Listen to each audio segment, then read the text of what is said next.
the phone system rather than the Wi-Fi. Okay? There.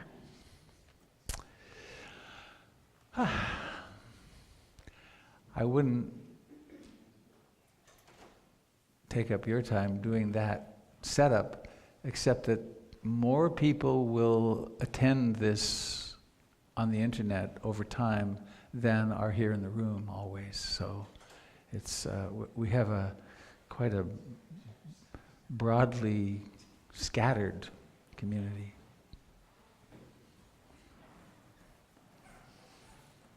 So, hello to those of you joining us on the net. I hope you stay uninterrupted.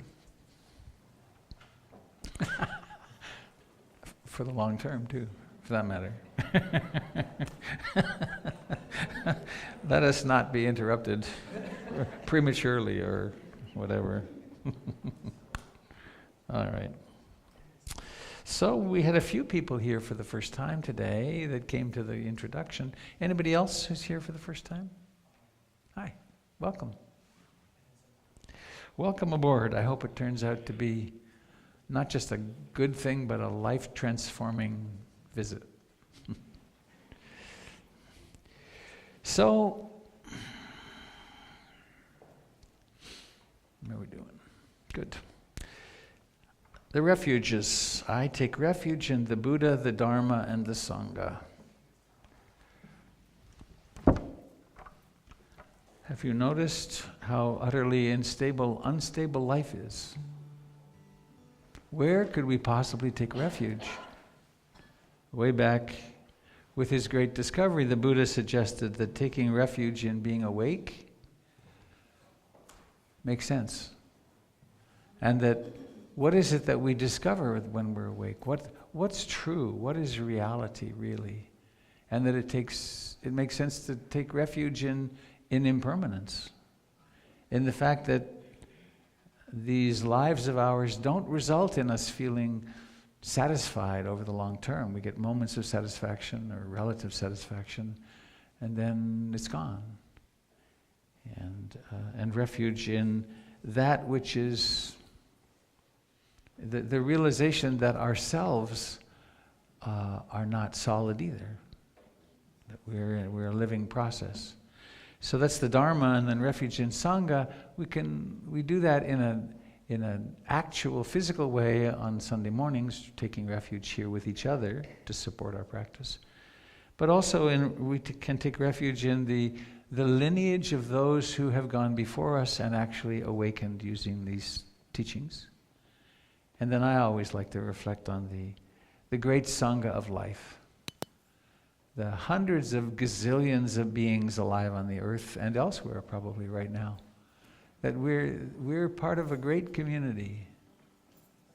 And we're not in opposition to that community. We are it. We are it in its aliveness. So let's do these chants together or songs together.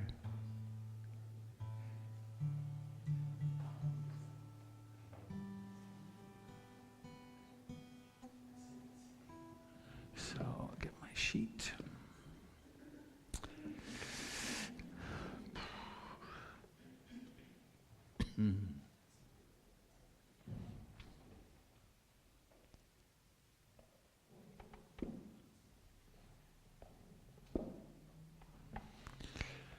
So please, and also, I grew up in the Catholic Church, and there were these rituals that we had, the chanting and the prayers and so on, and I always thought they were magic, that if I did them, I'd get saved, and if I didn't do them, I wouldn't get saved, and it was really a problem. And these chants, this song is not magic. It's a song, and it's a reminder. It's something that can remind us of the refuges. So if you just don't like it, you don't have to do it. And also, if you just don't like it, feel why. What is it? What is it that would lead to that?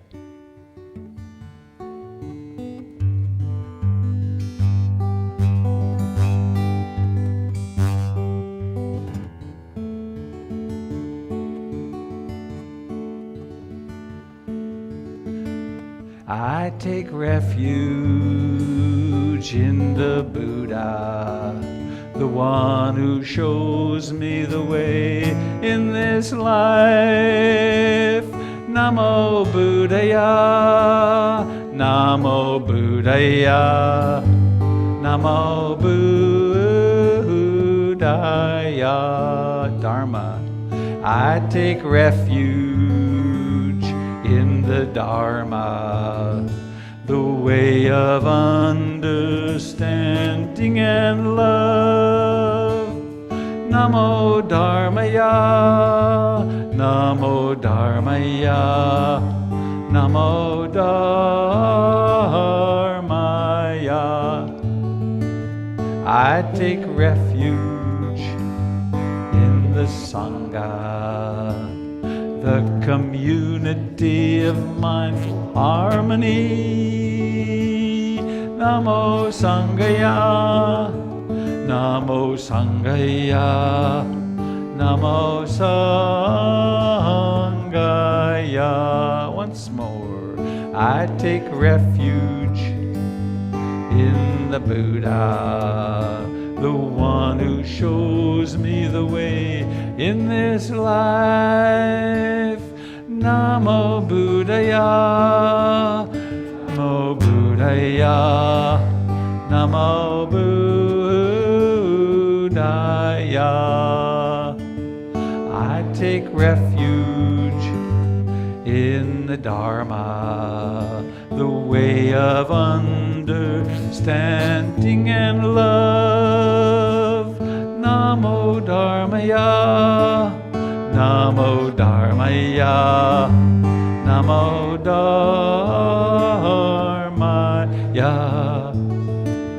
I take refuge in the Sangha, the community of mindful harmony. Namo Sanghaya, Namo Sanghaya, Namo Sanghaya.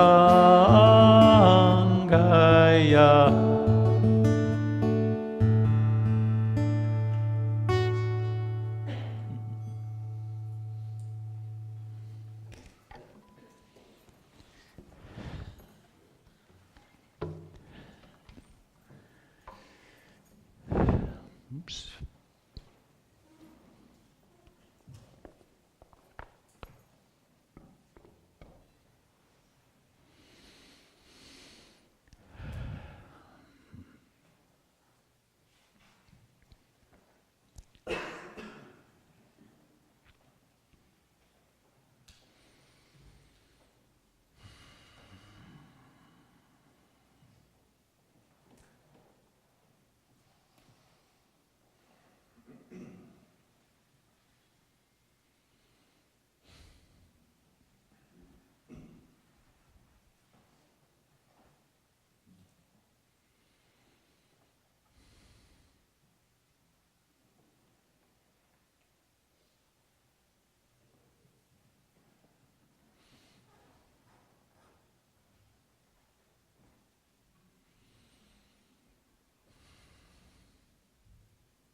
There is something that calls us to meditate. A longing, an intuition, an encounter with what the Buddha called dukkha, or unsatisfactoriness.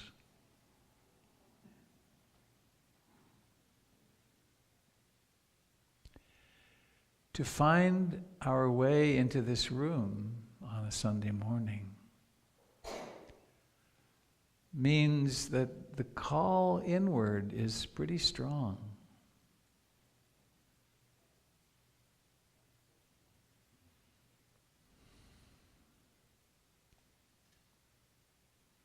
And people have been doing this, of course, now for thousands of years. Thousands of years. Millions and millions of people have sat just like us.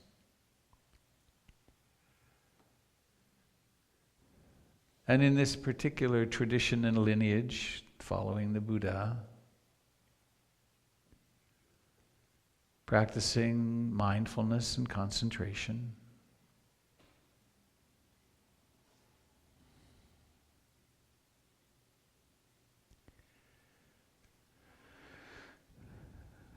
and there's a beautifully articulated map and model of waking up,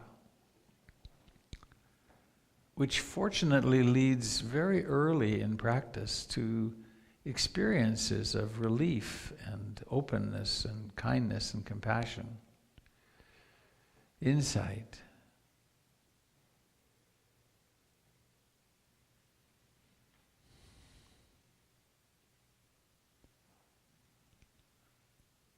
And it's really remarkable that a practice so simple could have such profound and far-reaching effects. To sit comfortably upright,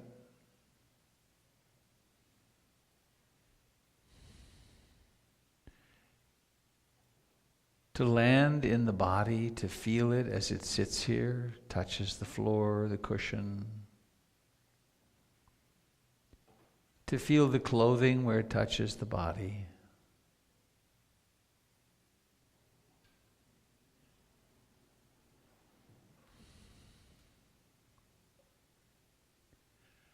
And to notice that the body breathes.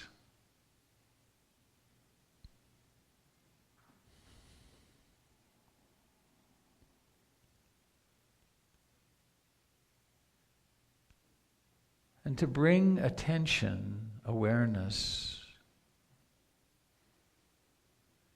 into the actual sensations of breathing in and breathing out.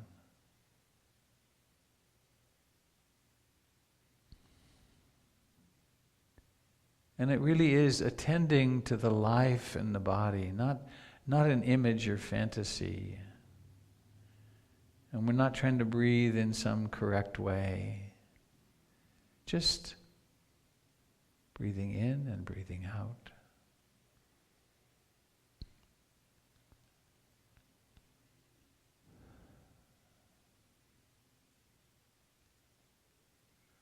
And so there is then awareness and breathing, knowing and breathing.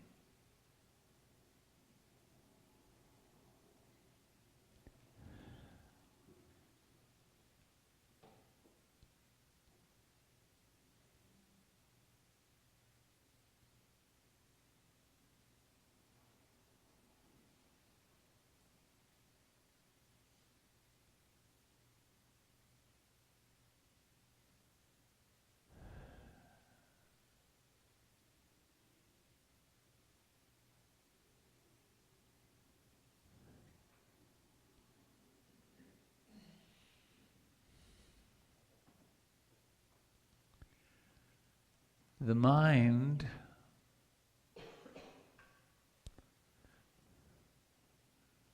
really does have a mind of its own, doesn't it? It thinks and plans and remembers and has emotions, and it goes off on long journeys sometimes into the past and into the future.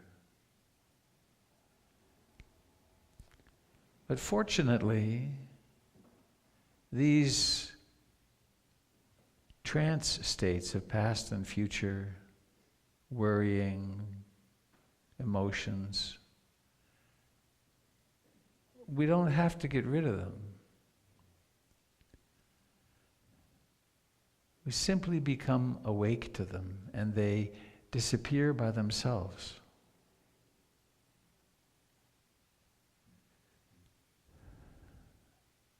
So when you notice the mind isn't on the sensations of breathing, please be super kind with yourself.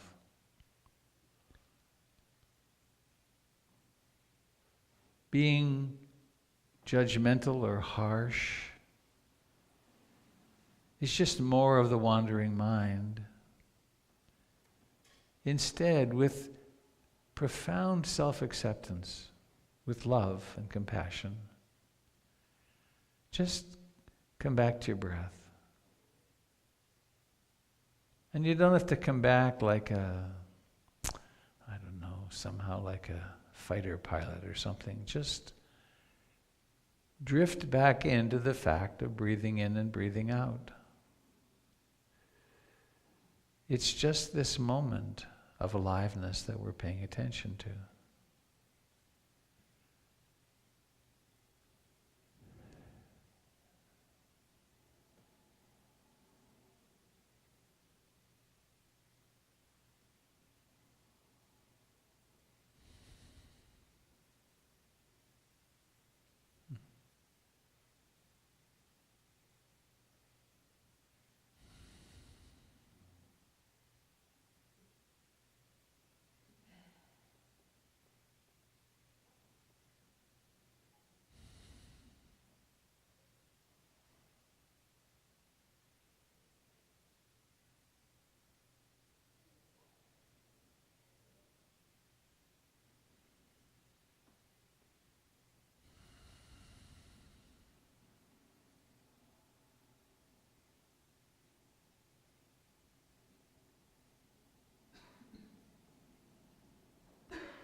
When we bring attention gently, lovingly, intimately into the breathing, it becomes clear that each breath has a beginning.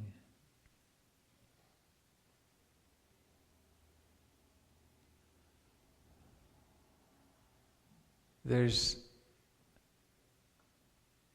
no breath, and then there's breathing in.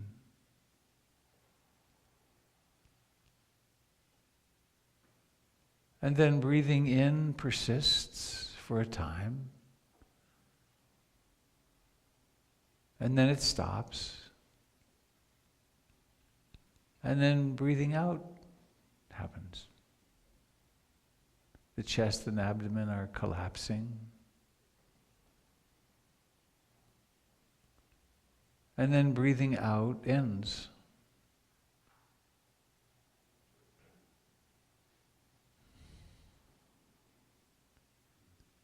And then there's often a pause.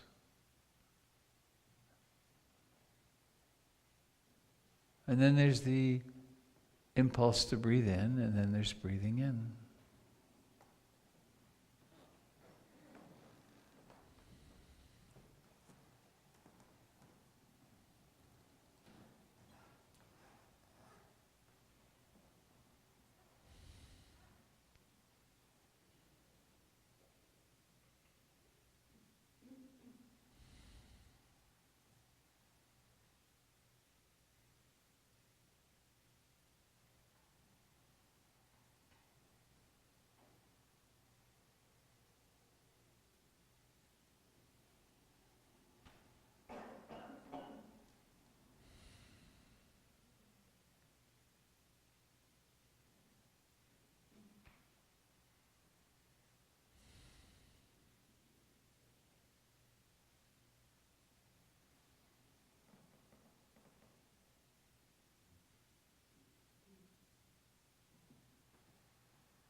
with great compassion and mercy,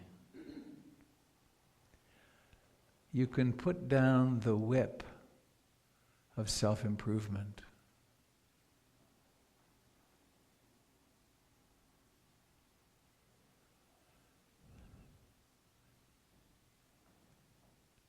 At the very foundation of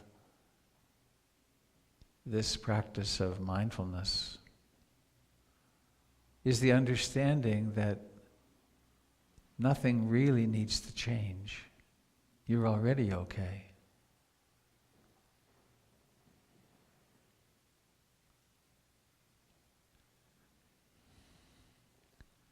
So we come home to breathing in and breathing out, and over time, our entire psychology reveals itself to us. Healing happens, acceptance happens.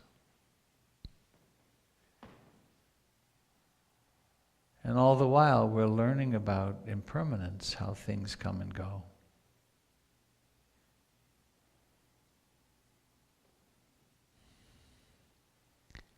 Each breath is an invitation to being fully alive, fully conscious.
The great Thai forest master, Ajahn Chah,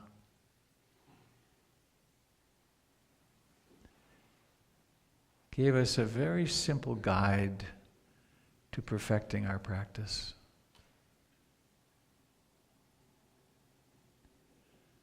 He said, whenever you're not certain what to do, remember this. This moment is like this. It's like this.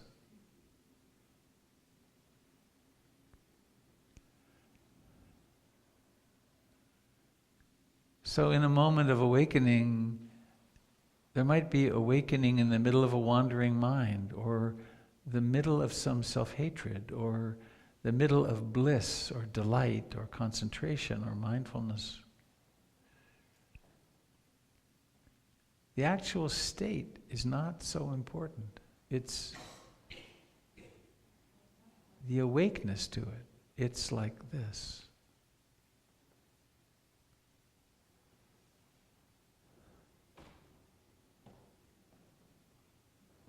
This moment is as it is.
Discomfort arises,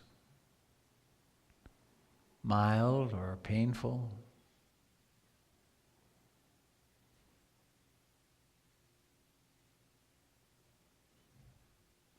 Awareness will be drawn to that.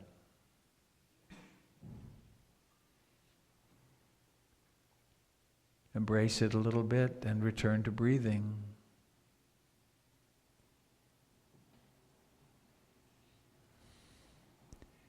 If it persists, then you can actually turn awareness into the discomfort itself. Counterintuitively turn into the pain. Embrace it. Learn about it. Learn how the mind responds to it, liking, disliking.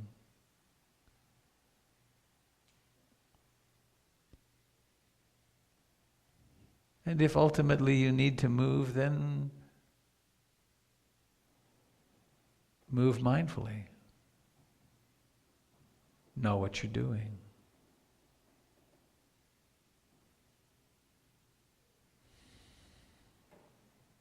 Settle into a new spot and breathe in, breathe out, breathe in, breathe out.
this moment is like this.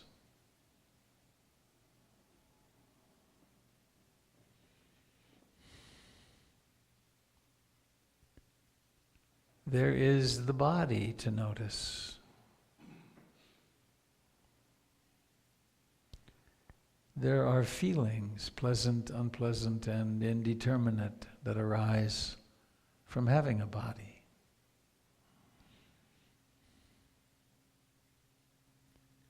There are perceptions.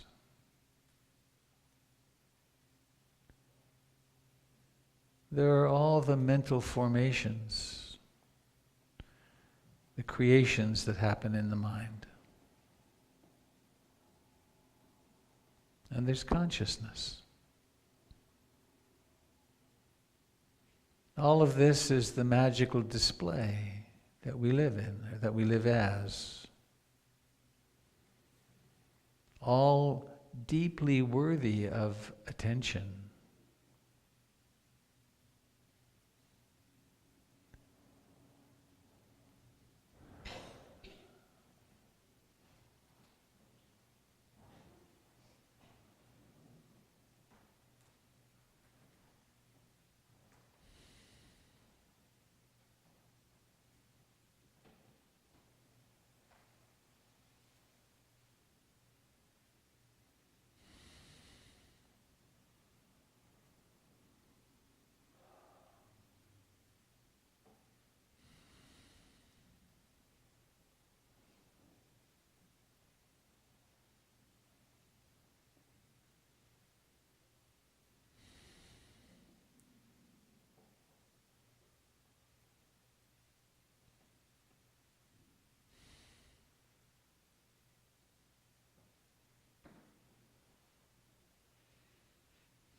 Remembering that we are attending to the actual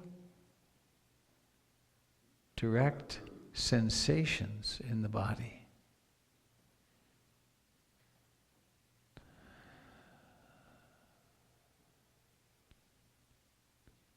These sensations exist only in the present moment, so to live in them is to live in the present moment.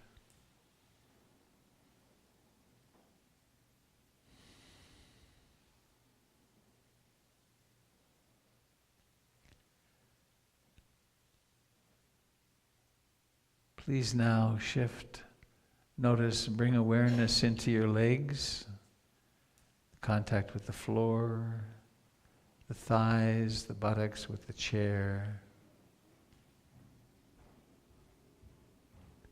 The life in your hands and fingers. The life in your face, your eyes, cheeks.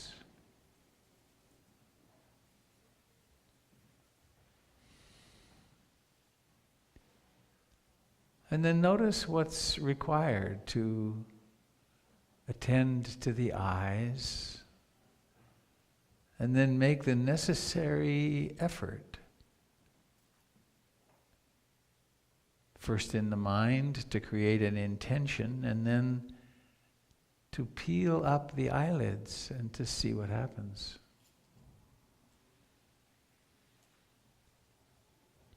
To mindfully notice the emergence of seeing. Seeing.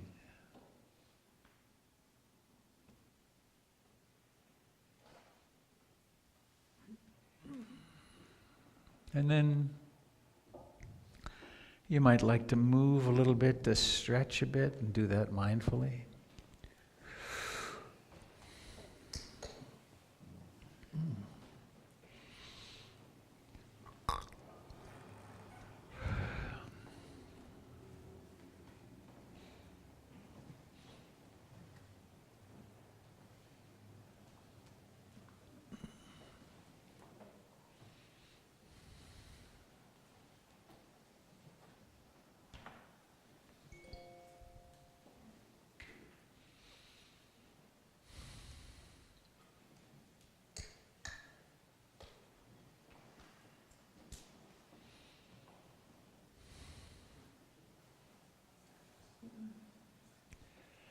please raise your hand if you now inhabit a bit or a lot greater sanity and ease than when you walked in. Isn't that interesting? Didn't cost us anything. We didn't even have to exercise. We could just sit and exercise the mind. I'm going to turn you over to Jim in just a moment, but there's a couple of things I want to say because some people leave at this moment and I want to be sure this gets out broadly.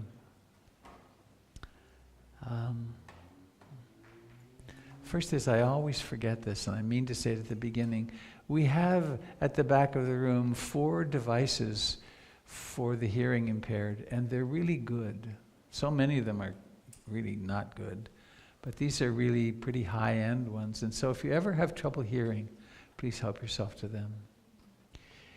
The second thing is an update on the RAMP project.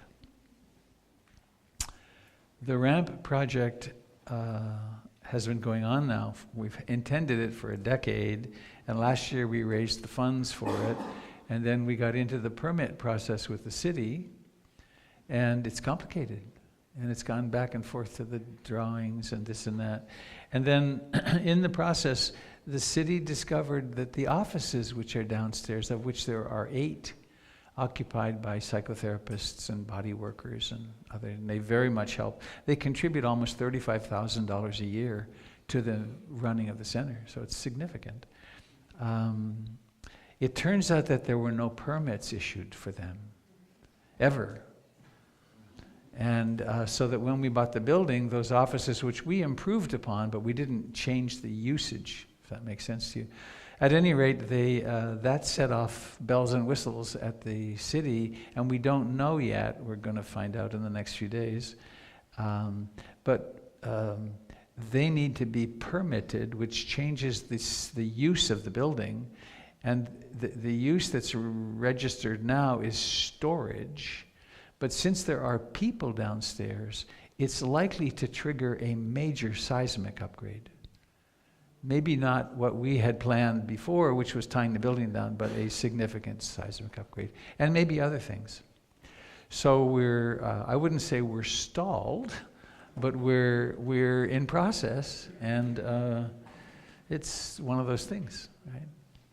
And I have that part of me that kind of goes, and then I hear those with some frequency from around the world. There was an earthquake of such and such a scale, and this many people died. So it would be really nice if no one dies in this building in such an earthquake. So,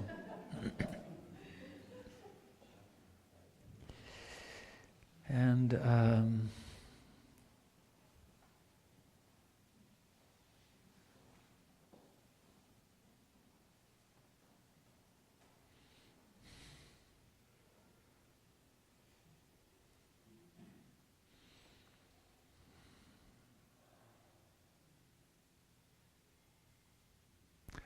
wow, I just dropped into a quiet place.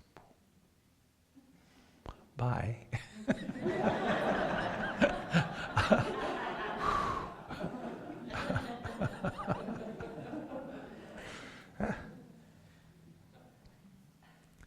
I guess just let me do this too now rather than after.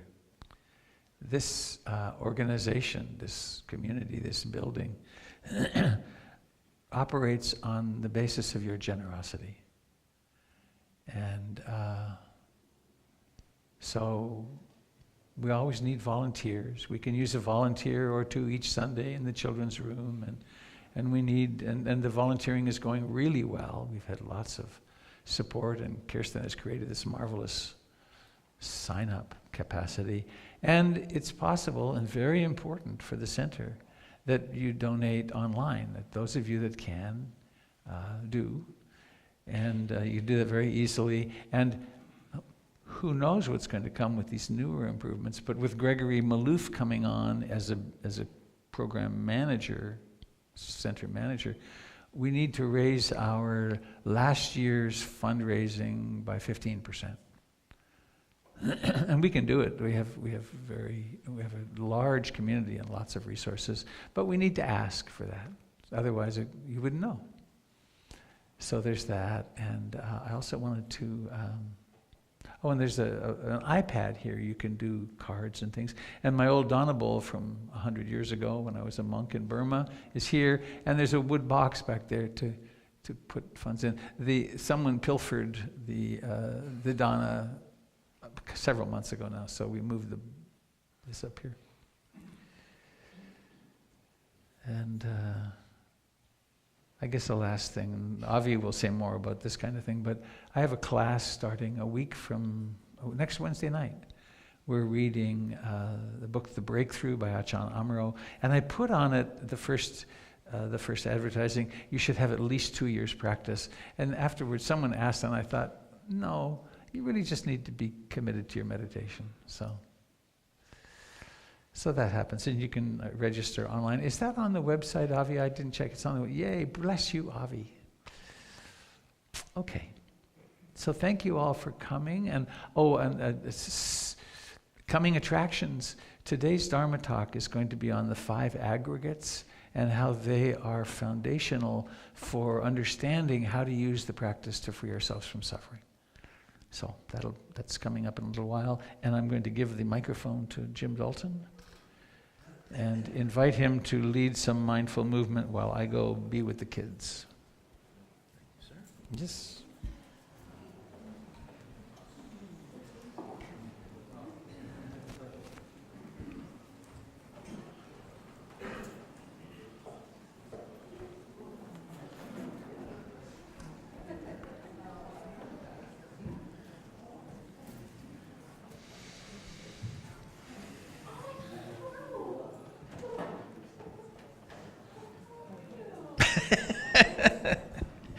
Little reunion over here. All right. So let's get in touch with our feet on the floor.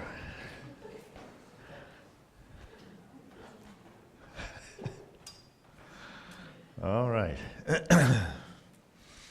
So ordinarily, I do these exercises, but Robert just said we don't need to do that. I think I just got laid off. No.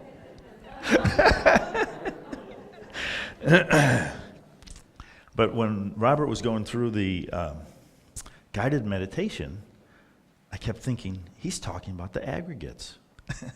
And then he just said, the Dharma talk's going to be on the aggregates. So maybe we can find the aggregates in the Qigong.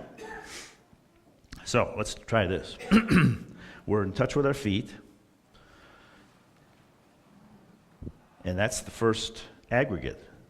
The sensation of embodying this complicated body self. It's organized. It's got all kinds. And we have sensations when we're still.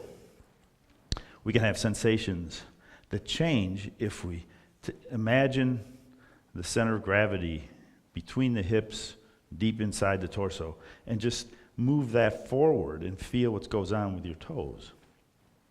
And then move that backward and feel what goes on with your heels. So there's different sensations depending upon how we choose to place our center of gravity. We're making a choice. And then the sensations change. And the sensations can be pleasant or unpleasant. If we go too far back, there's a whole bunch of alarms that go on and say, hey, this is not what I'm built to do. I'm not built to balance on heels. But if I go forward, I can go forward quite a bit. And in fact, in my classes, I ask people to be a plank, cross their wrists, don't bend the waist, and go forward. You can support, now these appendages weigh 4 or 5 pounds each. So you've got weight out here, you've got the center of gravity back here, and you've got your heels way back there.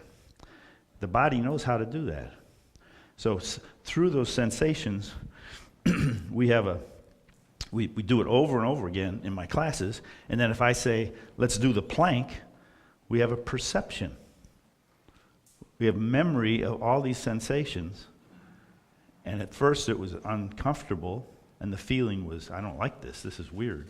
And then the feeling of agency, I can move forward and hold that for a second, and then move back into rest. That's pleasant, being able to exercise, engage muscles to a moderate degree, and then relax. So we've got body, feeling, perception. The body is a whole series of unfolding sensations, and we organize that into, well, let's take another one.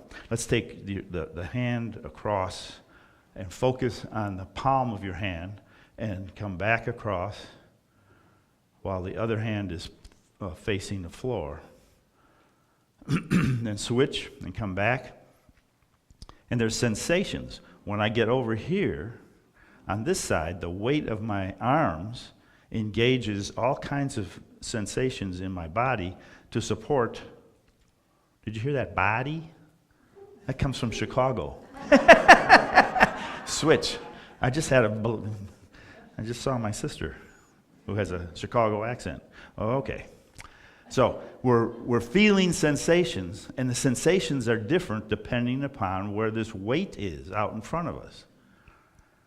But then I say, switch, and you switch, and there's something about opening the shoulders and opening the heart, and then I say, this is cloud hands. Now we have a perception of a whole process. Just that one label, cloud hands, and there's sensations, and then there's pleasant feelings. The pleasant feeling of being able to challenge your balance and be successful at it. There's a little joy in it, a little tiny piece of joy. I can be balanced. And then there's this faith in the body. Faith. And that's not really a sensation. And that's not a feeling exactly, like joy or agency or ability, capacity to do this. Faith is like, it's another level. It's that, I forgot the word. What's the fourth aggregate? Anybody know?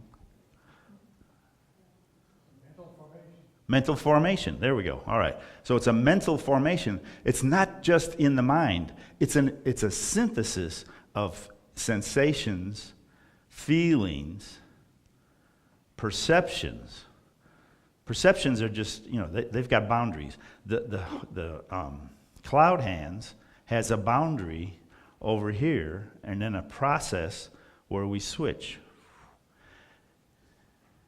And we can train our mindfulness on any of these, on a mental formation, and break it down into sensations, feelings, perceptions, like this is a cloud and this is a shadow. And the process of flowing with it has a little relationship of ending here, and then there's a follow-through, there's a path that the cloud follows across the sky, metaphorically, but that path involves all kinds of different sensations. And then this faith in the body being able to be supporting and balanced, even with weight way far away from the center of gravity. And they come back, settle in. I've been talking a long time. Usually we do 18 of these. It's not going to work today. All right. So what I've been trying to talk about is the synthesis of sensations. Feelings are just yes, no, I don't know yet. When we look at our feelings, it's either I want more, or I want to push this away, or I haven't decided. And so at the beginning, a student will have let's do something more energetic. Let's sweep down and splash in the sea. And the first time we do it, it's like, what's going on? I'm losing my balance. I'm taking all this weight forward. But then the body compensates for this extra weight forward. And so I say splashing in the sea, and that's the perception that unifies the feeling of splashing and being playful in the sea, and then the feeling of being balanced and being trusting your body and knowing that your body is capable, has agency. And we switch and ride the waves. And we start to notice the intelligence of the body. That's a mental formation. That's intelligence about feelings, about sensations, about perceptions. The wave image is a perception. That's how we know when to stop moving. And then we go to the other side. The perception has boundaries. The feeling has yes, no, maybe. The sensations, I don't know how to say that. That's just so then you go to the fifth one, which is consciousness. And consciousness is the contact. Let's get real still. Consciousness is the contact of the sense perception. If, like Robert just had us open our eyes very slowly. Let's close our eyes. Feel the body balanced. There's no alarms going off like when we tilted back into the heels. But when we open the eyes, we have eyes, the ability to see, and then something that puts them together and says, I'm looking, I'm seeing. The consciousness is another synthesis, it's another gathering together. Eyes, faculty of vision, which I don't know how to explain all this, but it's putting several things together. Okay, let's put several things together.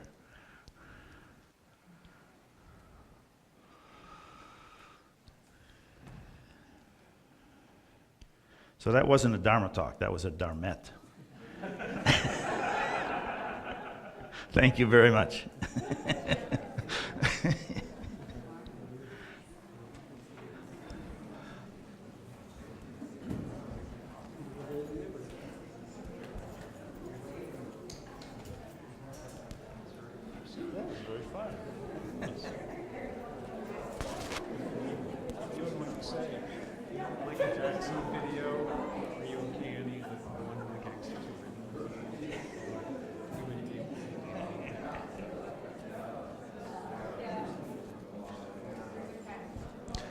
Good morning, Sangha. Whoa, that was loud. Is that better? Good morning, Sangha.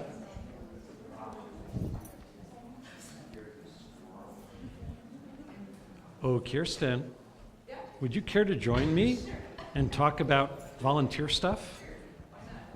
This is Kirsten, our volunteer coordinator. Hi. We missed you, Avi. Glad you're back. Oh, me too. All right. As Robert mentioned, we're doing really well with volunteers. The thing that I think we're really wanting to get the most, needing a little more stability with is our children's program. We're doing well. We've got a lot of people who've stepped up, but it would be great help to us if there are folks who could commit to one Sunday a month for 1 hour. And the way we've broken that up, it's you can choose to serve during the hour that's the meditation or the hour that's the Dharma talk. So you get to have part of the practice with the Sangha and part of the time practicing with the children. So we would really love to have more folks sign up for that. And you can come and see me afterwards and I can get you plugged into the sign up and everything if that's something you'd like to help with. Other than that, we're doing really well with the other areas that we need help with. Again, there's always more room for things like gardening, and there's a couple more spots for housekeeping. So come see me. There's lots of things to help with. And thank you all for helping who already does. Yeah. Do we need a gardening coordinator? We still need a coordinator for the gardening team. Yep. Right. Thank you. Okay. Thank you.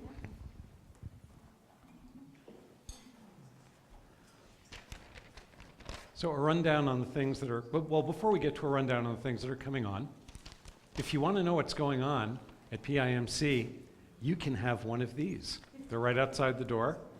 Feel free to take one. You can look at the website if you have any question about what is either going on like for the month or every week. Every week we have a number of sits going on and a number of other things.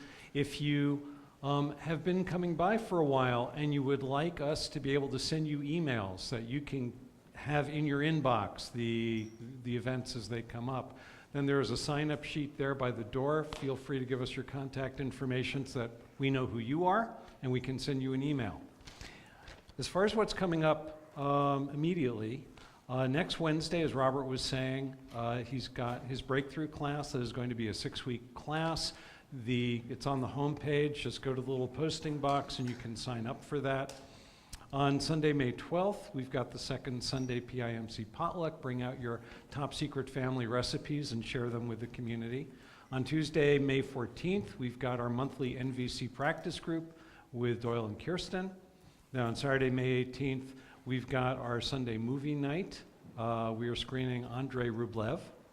Then on Saturday, May 18th, also earlier in the day, Jim is going to be doing his half-day Qigong retreat that he does every month. If you love what he was doing for 10 minutes, you'll love what he does for 4 hours. And then on June 1st, we've got our first Saturday retreat. That's a day long with, I'm not sure who that's with, but it's happening on June 1st. And then on Sunday, June 2nd, we've got newcomer orientation with Robert. And then on Sunday, June 2nd, we've got our next meeting of Engaging the Dharma Initiative. The Engaging the Dharma Initiative is meeting also today, right after the Dharma talk and when people are doing the hobnobbing there, having tea and stuff. This is our way of taking what we learn on the cushions and putting it out there in the community in terms of mindful community engagement. So if you have an interest in seeing us as a community, being part of a community that is engaged in the outside, helping heal the world, please join us after the Dharma talk. And then, do we have Dharma consultations today, Jim? Sure. All right, so we do Dharma consultations. If you have issues come up in your practice or you would like a quick on-ramp to setting up a daily practice, you can see Jim for about 20 minutes today. He can see 2 or 3 people. If you can't do it today, please contact me and I will set you up with somebody. And then we've got other sits during the week. Oh, okay. Someone asked me about a reference to a chiropractor in this part of town, and I didn't know of anybody. So if you know somebody that would be interested in east and west systems of healing and is a chiropractor, that came up in one of my consultations, and I didn't have an answer. So here's the question. Yeah. Who might? So if you have an idea, either grab Jim or grab me. I can get the information to him, or Kirsten. Just get one of us, and we'll pass it along. And please join us after the Dharma talk. There's a lot of really friendly, sociable people, and it's a nice way to spend a Sunday. Happy Cinco de Mayo. Have a wonderful day. Blessings.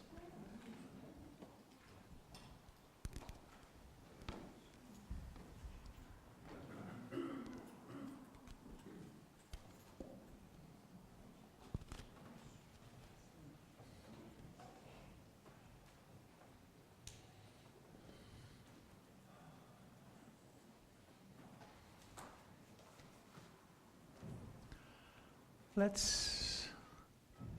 turned it down. How's that sound? Is that okay sound-wise? Yeah? Is that okay to the net? Yeah. Let's sit for 5 minutes.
All day I think about it, then at night I say it. It's a poem by Rumi, 12th century Sufi mystic, teacher, founder of the Sufis. All day I think about it, then at night I say it. Where did I come from and what am I supposed to be doing? I have no idea. My soul, my essence, is from elsewhere. I'm sure of that, and I intend to end up there. This drunkenness began in some other tavern. When I get back around to that place, I'll be completely sober. Meanwhile, I am like a bird from another continent, sitting in this aviary. The day is coming when I fly off. But who is it now in my ear who hears my voice? Who says these words with my mouth? Who looks out of these eyes? What is this essence, this soul? I cannot stop asking. If I could taste one small sip of an answer, I could break out of this prison for drunks. I didn't come here of my own accord, and I can't leave that way. Whoever brought me here will have to take me back. This poetry, I never know what I'm going to say. I don't plan it, and when I'm outside the saying of it, I get very quiet and rarely speak at all. I am like a bird from another continent sitting in this aviary. The day is coming when I fly off, but who is it now in my ear who hears my voice? Who says these words with my mouth? Who looks out with these eyes? What is the essence of this being? I cannot stop asking. If I could taste one small sip of an answer, I could break out of this prison for drunks.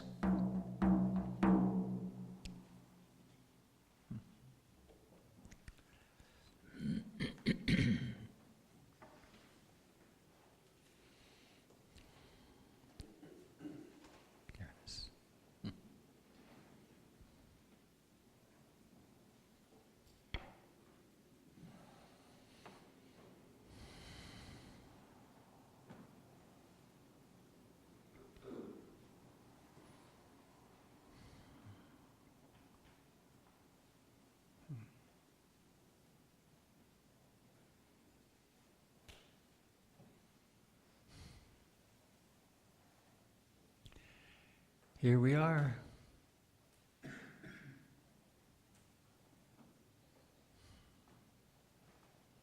Mysteriously aware, awake, alive.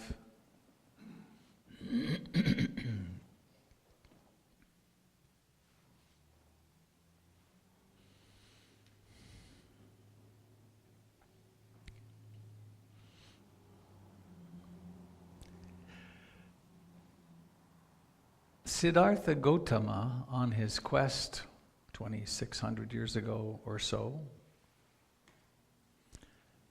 was an ordinary, everyday human being, just like us. That's really important for me to remember that, because he dealt with all the same emotions and hassles that we do. There's a book. We have 3 copies of it in the library, which means we're rich. It's called The Lady of the Lotus, and it's a fictionalized history of what it was like to be married to this guy, and what life was like as Yashodhara, his wife. And the way the book presents it is that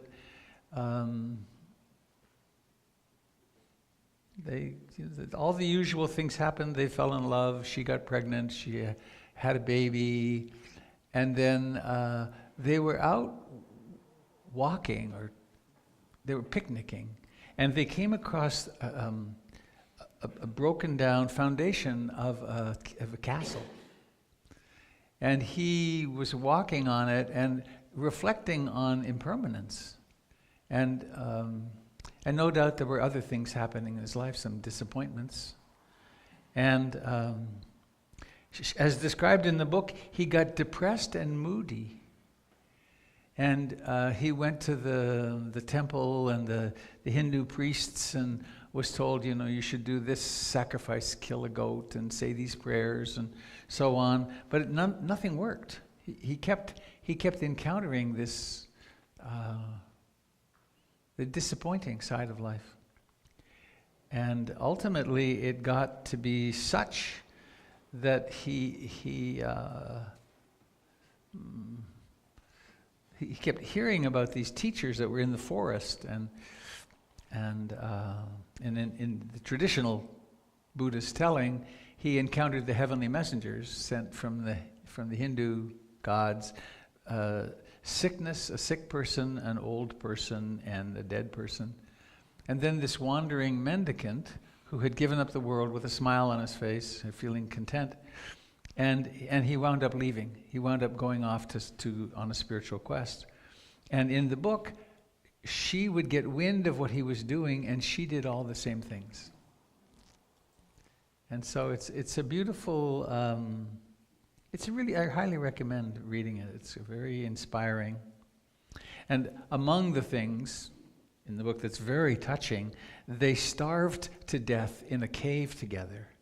Some in a previous life was part of their incredible connection. So he went off on his quest, and ultimately something happened for him, that he had a transformation of consciousness that resulted in him understanding how it happens that human beings set themselves free from suffering. And he had this, it's more than an experience, he had a transformation. And then he taught this path that he spoke of as the path to the deathless. And then I found, as I was reminding myself about the aggregates, the 5 aggregates, I found this little list.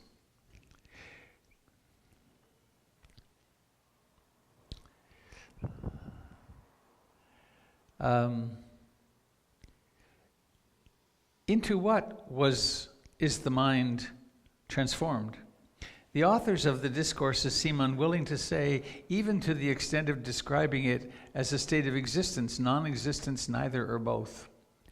As one of the discourses states, the freedom lying beyond the khandas, the aggregates, also lies beyond the realm to which language properly applies.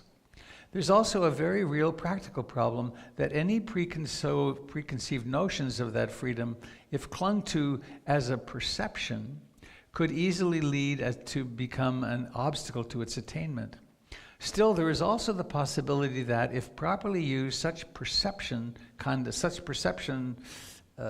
aggregate might act as an aid on the path. So the discourses provide hints in the form of similes referring to total freedom as the unfashioned, the end, the effluentless, the true, the beyond, the subtle, the very hard to see, the ageless, permanence, the undecaying, the featureless, non-elaboration, peace, the deathless, the exquisite, bliss, solace, the exhaustion of craving, the wonderful, the marvelous, the secure, security, unbinding, the unafflicted, the passionless, the pure, release, non-attachment, the island, shelter, harbor, refuge, and the ultimate.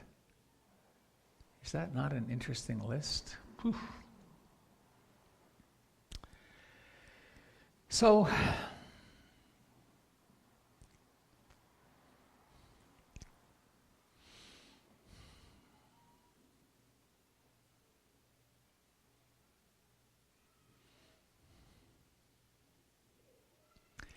there's really a lot of mindfulness being taught nowadays. I mean, it's a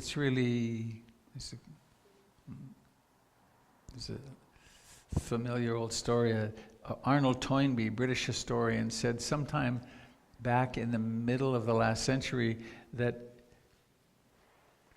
centuries from now, when human beings look back on the 20th century, the great events of the 20th century will not be the things we usually think of.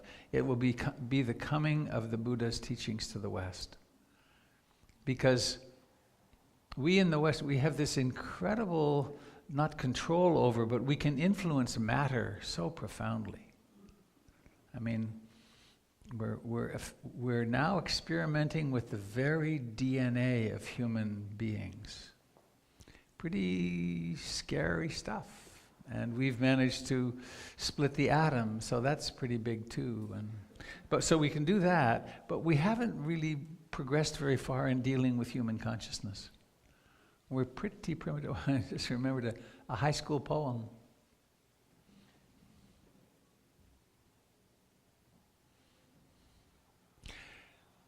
Oh, I forget the author. Consider the auk who became extinct because he learned how to fly before he could walk. Consider the auk who became extinct because he learned how to fly. He forgot how to fly and only could walk. Consider humans who may too well become extinct because they learned how to fly before they could think. And probably more accurate, before they could intuit and realize and remember our deep interconnection with all of life. So, so mindfulness is affecting the stress management and medical world profoundly, the psychological emotional world, the psychotherapy world, and just the basic thinking in the culture in many ways. And now it's being applied to everything. And where it comes from goes so much deeper than any of those. As I know many of you in this room have discovered, there's the possibility of profound insight, profound understanding of not only our psychological and emotional makeup and therefore greater well-being in that, but around the question of who am I? Right, the question that poem asks, who am I? And then what shall I do with this issue that I was born, and I'm living a lifetime, and I know that I'm going to die. I know that I'm going to disappear. And there's so much suffering along the way. There's so much wanting things to be different. And it was that very question that the Siddhartha, who became the Buddha, addressed in so many ways. And one of them is this way of analyzing, exploring, perceiving our experience, which is known as the 5 aggregates, the khandhas, the aggregates of clinging. And I want to read a few little bits here. The concepts and language weren't there for the Buddha, so he had to use words in new ways and create new concepts. And one of the new concepts most central to his teaching was that of the khandhas, which are most frequently translated into English as aggregates. Prior to the Buddha, the Pali word khandha had very ordinary meanings. A khandha could be a pile, a bundle, a heap, a mass. It could also be the trunk of a tree. In his first sermon, though, he gave it a new psychological meaning, introducing the term clinging khandhas to summarize his analysis of the truth of stress, dukkha, and suffering. Throughout the remainder of his teaching career, he referred to these psychological khandhas time and time again. Their importance in his teachings has been obvious to every generation of Buddhists ever since. And then he talks about why he's talking about it. So,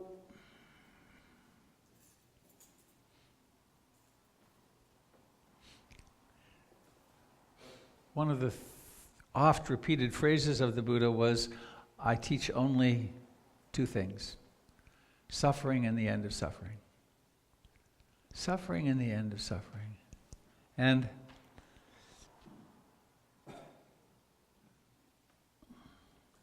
So these are sometimes called the aggregates of clinging, the aggregates of suffering. So what are they? And in a way, it's another way of asking the question, what are we? What am I?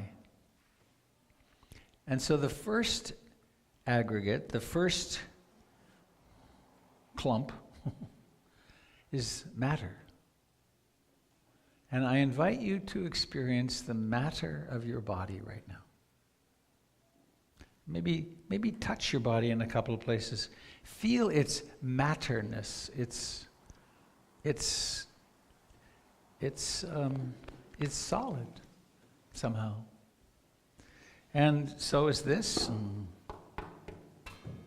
so is that. And if we look out into the world, we see more matter. And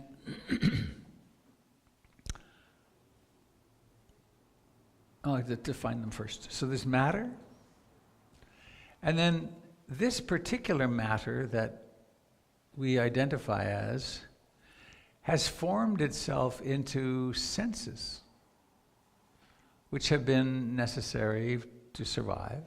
They're very highly designed, perfectly designed for the environment in which we evolved. And so there's these senses, seeing and hearing and smelling and tasting and touching. And then this other remarkable, complicated sense called the mind. Thinking, planning, remembering. Part of the hypothesis or the model that we're offered is that these senses, because the senses come in contact with their sense objects, they have sort of like a flavor or a valence. There can be pleasant, unpleasant, or indeterminate, not. So I invite you to think a pleasant thought. Notice it's or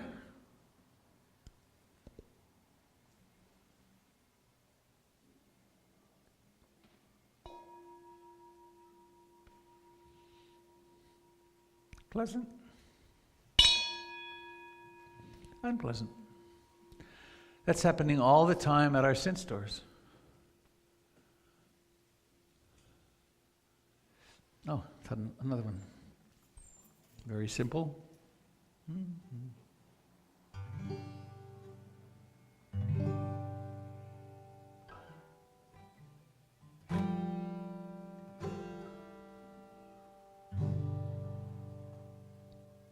Pleasant, unpleasant.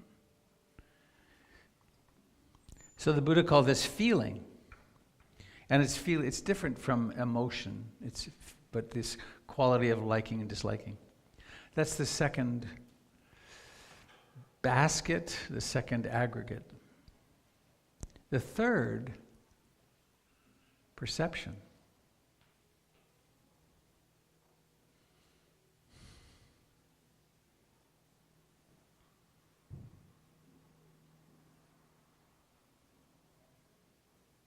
Did you hear a sound just then? What was that? It was a sound. But our minds created into, it's a car. And so we create perceptions from our conditioning, and that's a huge piece of what we think we are. There's research of people whose sight was restored in adulthood, and they'd never had sight.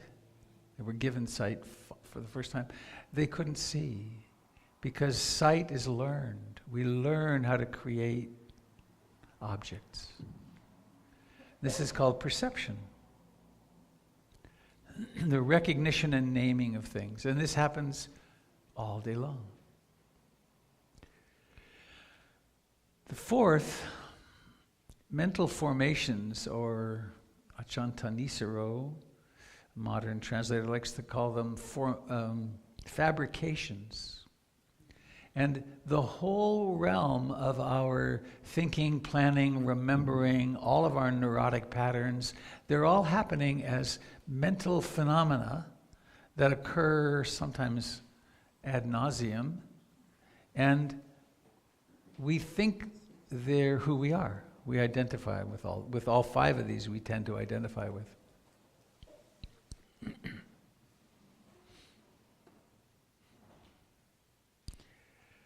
The fifth is consciousness. Right now, seeing's happening. It comes in these different flavors: seeing, hearing, see through the different sensors: seeing consciousness, hearing, and mind consciousness. And these are arising and passing away, and we think we're them. So it's a little dry, I know, but I'm setting up the structure.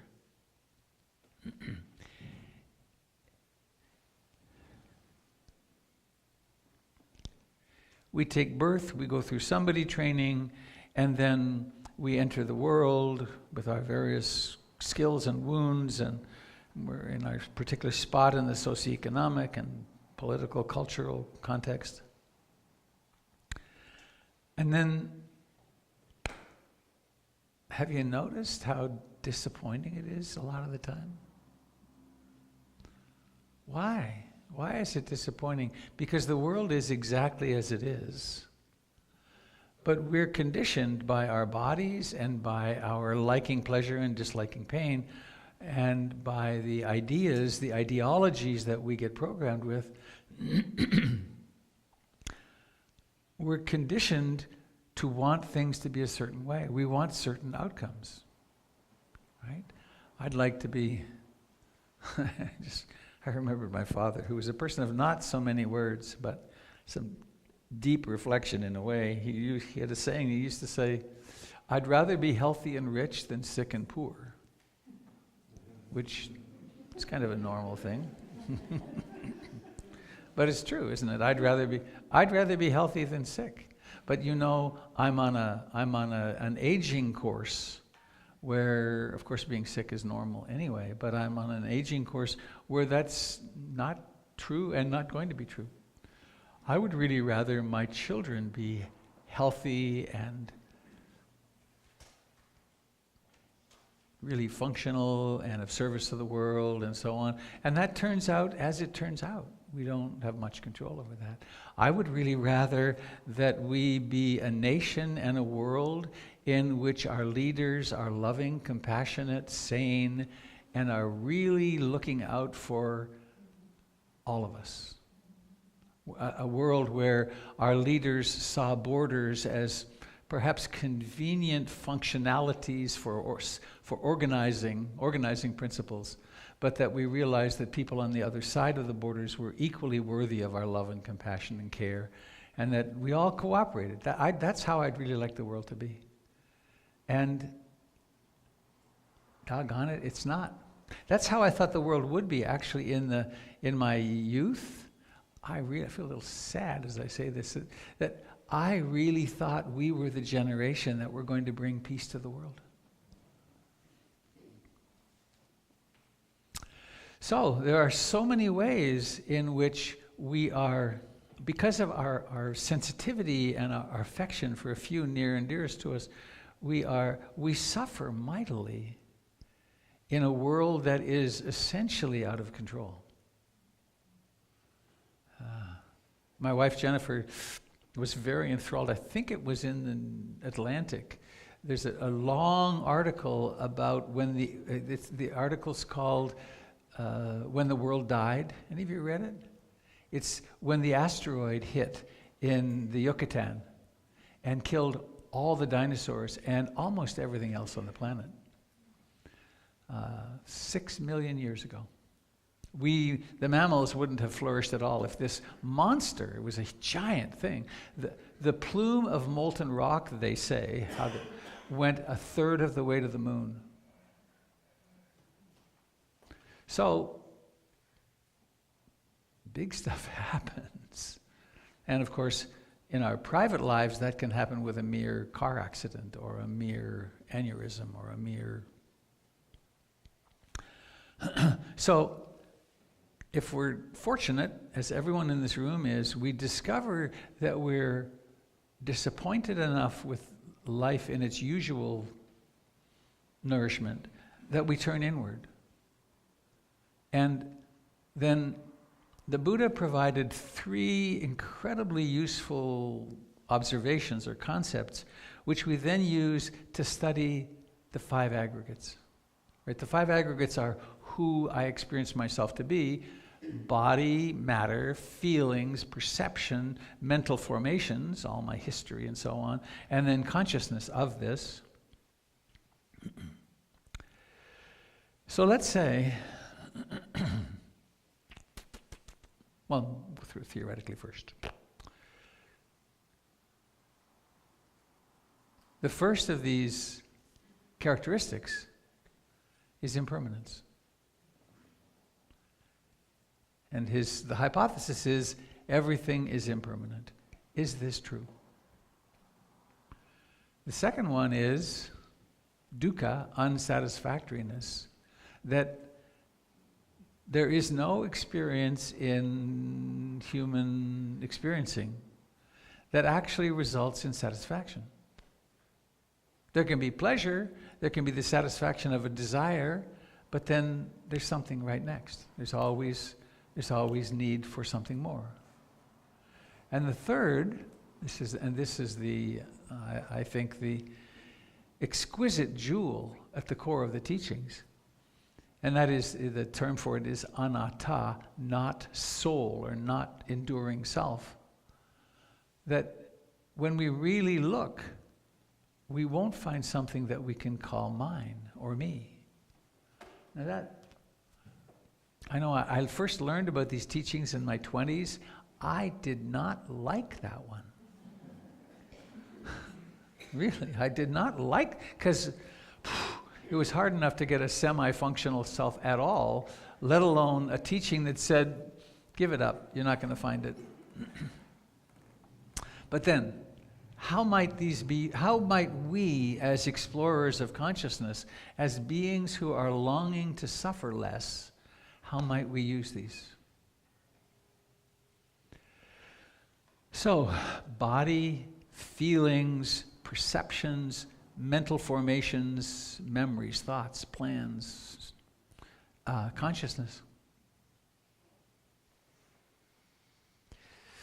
Let's say in mental formations, a painful mood is happening, or maybe a worry, or maybe an obsession about something. Maybe we've experienced the ripping and snapping of quite a large loss, and there we are in grief. Or maybe our character is developed and we're angry a lot of the time. Or maybe there's hopelessness or despair. What to do with that? What we normally do with it is we identify with it, we dive into it, and I become a person who is, I am despair. I am hearing?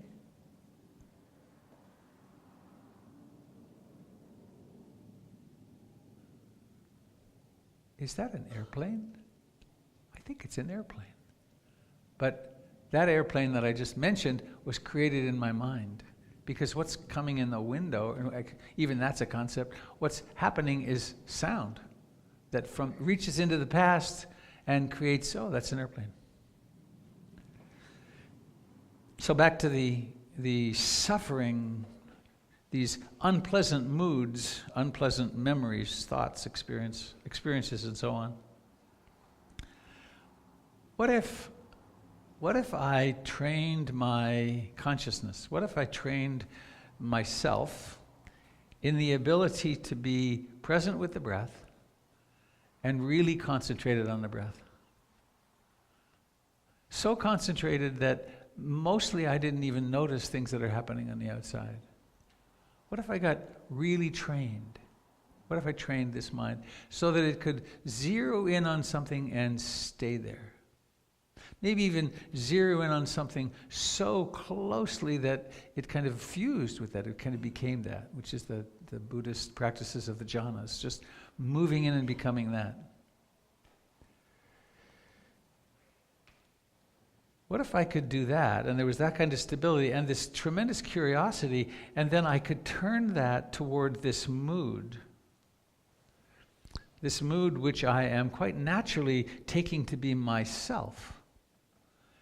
And what if it's kind of like taking my microscope or my radio telescope, and I could turn toward it and observe it really clearly, really present, and then in a certain way ask the question, is this permanent? Is this an enduring phenomenon? Will this be here forever? Second one, and not doing this so much as, certainly not as an intellect, it's not a philosophical exercise, it's a perceptual awakeness exercise. And then that second question, is this experience satisfactory? Is it leading to satisfaction? Enduring satisfaction. And then the third, really the beautifully exciting one, I think, is this myself? Am I, and in my life, I had quite a lot of depression early in my life, and the middle of my life too. It was such a huge breakthrough when I learned that I could go into meditation and turn toward the, quote, depression, that I thought I am depressed. And I could turn toward it and observe the symptoms of it, the thick-headedness and the kind of a hopeless mood and low energy, that I could turn toward that and kind of, in a way, ask the question, is this me? And to have the answer that arose be, well, actually, not. It's really, in terms of body, feelings, it's a very unpleasant experience. And normally I'd be suffering as a result of it. But in meditation, it became possible to turn toward it and realize, oh, this is not particularly depression, but this is this collection of symptoms that we call depression, that I call depression. Now, you could be saying, there's a lot of work to this, which is true, but what an amazing thing, what a miraculous thing, actually, to be able to, on the basis of our own intentional efforts and the support of community and good guidance, to be able to observe the places where we're suffering the most and diminish or stop the suffering. So what if you're prone to anxiety, or what if you're prone to sense desire, lust, wanting, all this? We're really deeply programmed to want certain pleasures. And then the world of the media expands that and gets us attached and desiring other pleasures. And we can get really lost in wanting. What if, in our meditation, we learn to see that wanting, that whatever the desire is, and we can look at it, we can perceive it. Is this desire permanent? Is it solid? And what if it becomes clear? The answer is, well, actually, it's not, because when I bring my awareness, or the awareness, when the awareness comes back to the breath fully, in fact, the desire disappears. It may pop up again a moment later, but it's that impermanent. And then what if, and then ask the question, here's this desire, I really want this, I want this person, this experience, this thing will this experience lead to lasting satisfaction? And then, of course, we carry out that experience so many times. Funny, when I speak about this, I always, the way the mind is conditioned, I remember way back in my first marriage, we lived like college students in that. At the beginning, you know, we had the cinder block shelves, but then we both got professionally engaged, and we could actually afford to buy furniture, right? And we had a TV and and so we looked for and purchased one of those. You remember the big wood things? The TV went in it, and the TV was a big monster. And we had a Macintosh tube sound system and nice speakers. So we got this box, and we went and we shopped for it. And on the way on the way to shopping for it, we had a fight in the car with the kids and blah, blah, blah. So we got there, but we managed to order the thing, and it had such promise, such cachet. Our living room was going to be orderly, and then it came, and it didn't solve the problem. It was really funny. And then I also, in the same vein, I bought a new car once. And I bought a brand new, I forget what it was, it's all gone now, long gone, a Passat. They had really cool color lights in the console. And in the advertising, it had a gorgeous blonde German woman. And, you know, I knew it didn't come with a gorgeous blonde German, and it would have been a problem if it did. But and the new car smell lasted quite a while, but it did not solve the problem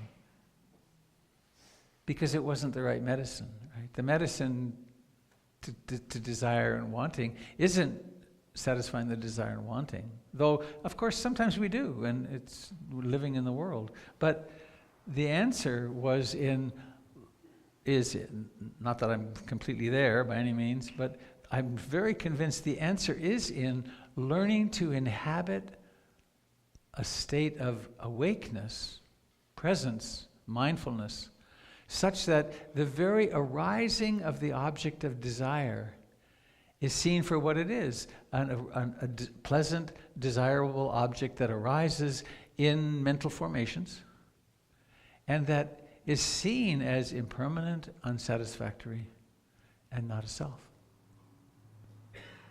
Now this is kind of heavily theoretical, but that's how maps are, right? Maps have lots of details. This is where the churches are and the roads go, and there's these exits off I-5. And so this is the model, and we put it into practice in our own lives. Where am I suffering? And suffering always arises from an unenforceable rule, which is, I want it like this, I don't want it like that, or it shouldn't be like this. And this elegant teaching, which teaches us to stabilize the mind, develop some concentration, meanwhile cleaning up our moral and ethical behavior and our addiction issues to the best of our ability, and then stabilizing the mind and noticing, where am I suffering? I'm suffering. Now, I'm going to turn toward that suffering, and I'm going to really study it. And what cognitive model shall I use? Well, anicca, dukkha, anatta. Is this permanent? Does it lead to lasting satisfaction, or is it dukkha? And anatta, the selflessness. And this is such powerful medicine, and such, to clarify consciousness, like consciousness in this way is so effective that we experience results rather quickly. Not full enlightenment, but we suffer less rather quickly. And that's pretty convincing. That's part of how this path draws us inward. Once we start practicing, it's practice very much and you're kind of screwed. There's no way to stop, right? Because oh, now I'm hurting again. Oh, look, I'm doing that same thing again in the mind. And now, so it draws us inward, and we get more and more subtle in our perceptions and more committed. And there's a point at which the momentum becomes such there's no turning back. Chogyam Trungpa, Tibetan teacher, died 20 or 30 years ago,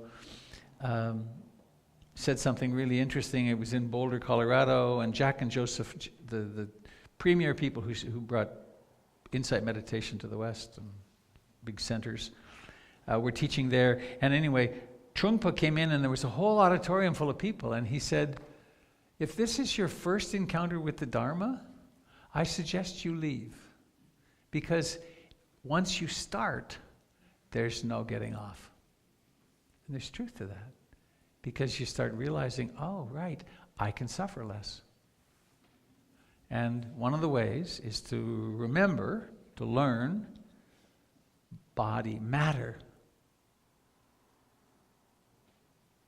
feelings, perceptions, the naming, the creating categories in the mind. Mental formations, thoughts, emotions, and consciousness. Are any of them stable? Do any of them lead to lasting satisfaction? And are any one of these myself?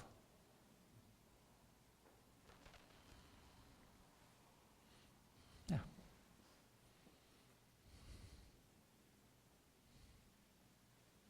Who says these words with my mouth? Who hears these words in your ear?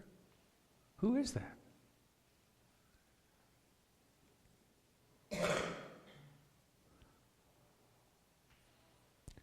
Any question? We have about question, comment, complaint? Please. Come get the mic. Hello. Thank you, Connie. Hi, I'm Connie. To remember aggregates, could you just tell me what the actual word means? Aggregate. Gatherings, hang on.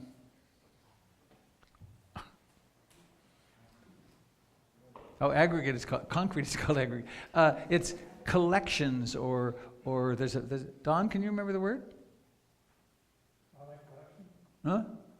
Collection, right? Collections. A collection. Okay. It's a clumping together, clumps.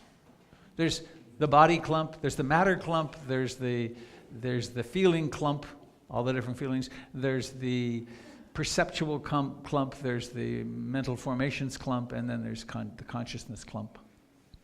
Okay, thank you. That's easier for me to remember. A bucket. Okay.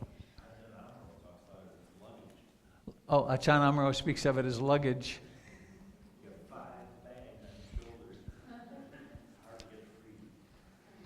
Hey, Robert, could you address what seems to me to be a paradox, which is that this sense of dissatisfaction, this thing that causes so much unhappiness, at the same time, channeled properly, is also what allows us to improve all kinds of aspects of our lives and our society. You know, when we find dissatisfaction in I don't know, working on a computer because we're not feeling like we're capable enough to do it, that drives us to learn more, and then we feel more effective at it, which helps resolve that dukkha in a temporary way. So that is the sense of dissatisfaction being channeled, it seems to me, in a positive way. Right.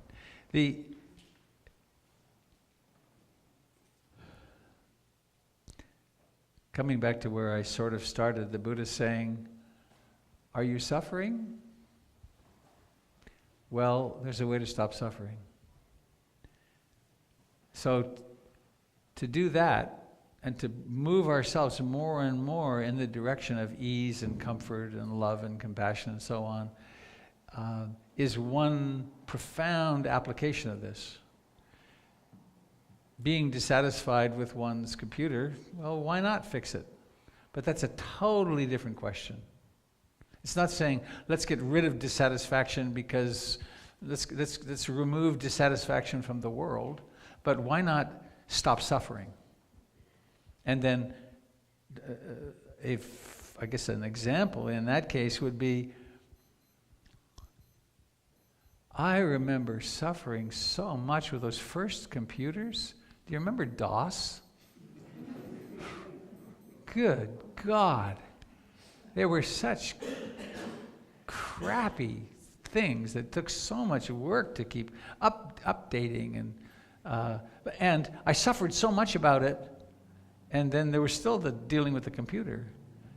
An evolution has come now that mostly when the computer screws up, which unfortunately it does a lot less now, I suffer a lot less when I still take the work to make the computer work. Before the kids break in, I want to say two things. One thing, which is it's time to start thinking what you're going to do this summer.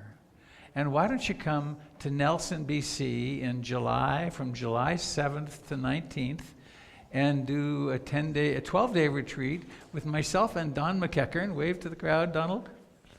Donald is my beloved brother and co-teacher on that retreat. And it's a way to really make a difference in your meditative life. Hi, come on in. And so you can do that. Thank you all for coming. Please make a big circle. Thank you, Avi. The kids are going to come in, and then we'll end that way.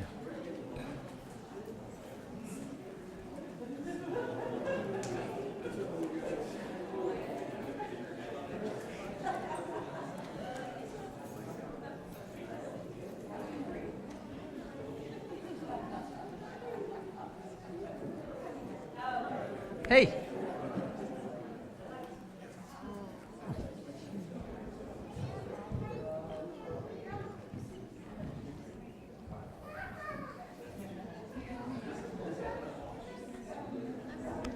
Please take a moment to introduce yourself to your neighbors.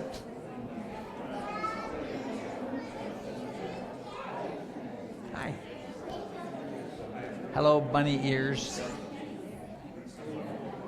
They're cute. They're pink.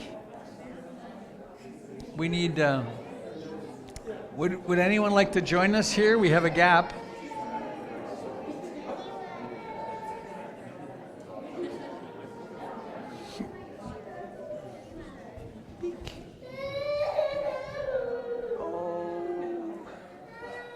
Life is hard. Please, may I hold your hand? Thank you. May I hold your hand? Thank you very much.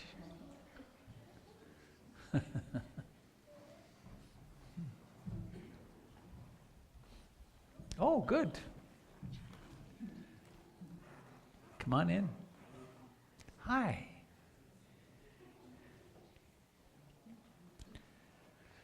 So aren't we lucky to have hands to hold? To have hands and another hand to hold.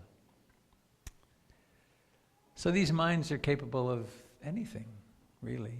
They can think anything. Why not think a kind thought for the person on your right? What would you, given the true nature of life, what would you wish for the person beside you? Wouldn't you wish them enduring happiness and love and compassion and full awakening? At least that. So wish them that. Wish them that or whatever it comes to your heart. And then the person on your left. A person living a lifetime with all the challenges of a lifetime. All the joys, blessings, challenges. Wish this person well. Give their hand a little squeeze. It's quite personal. And then on to the person beyond them and the person beyond them. And before we know it, we've touched the whole circle. And then We can take this wish out into the world. May all of those beings in tremendous power in the world be touched by our love. May those who are the most powerless, may those who are being born right now and those who are dying, to all of our relations, those of the air, the earth, and the waters, to all beings, may all beings know freedom, the causes of freedom, happiness, the causes of happiness.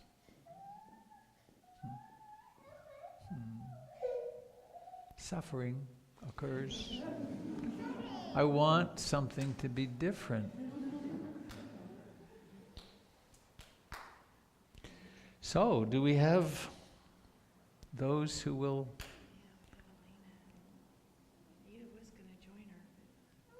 All right. Here you go. All right, come on over.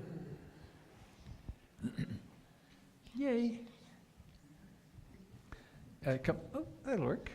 You go there? All right. All right, squish your heads together and get close to the microphone because it doesn't hear you if you don't get close. 1, 2, 3. May all beings be happy. May all beings be happy. May all beings be happy. Sadhu, sadhu, sadhu. Thank you very much. That was beautiful. All right. Now the ancient ritual. Thousands of years people have been doing this. On the in-breath, make your wish, and then ready on the out-breath to blow out the candle. 1, 2, 3, blow. Whoa, yes.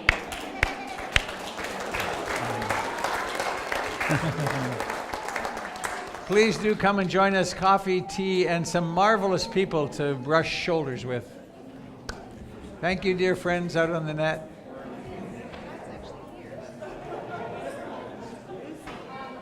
Yeah. Yeah.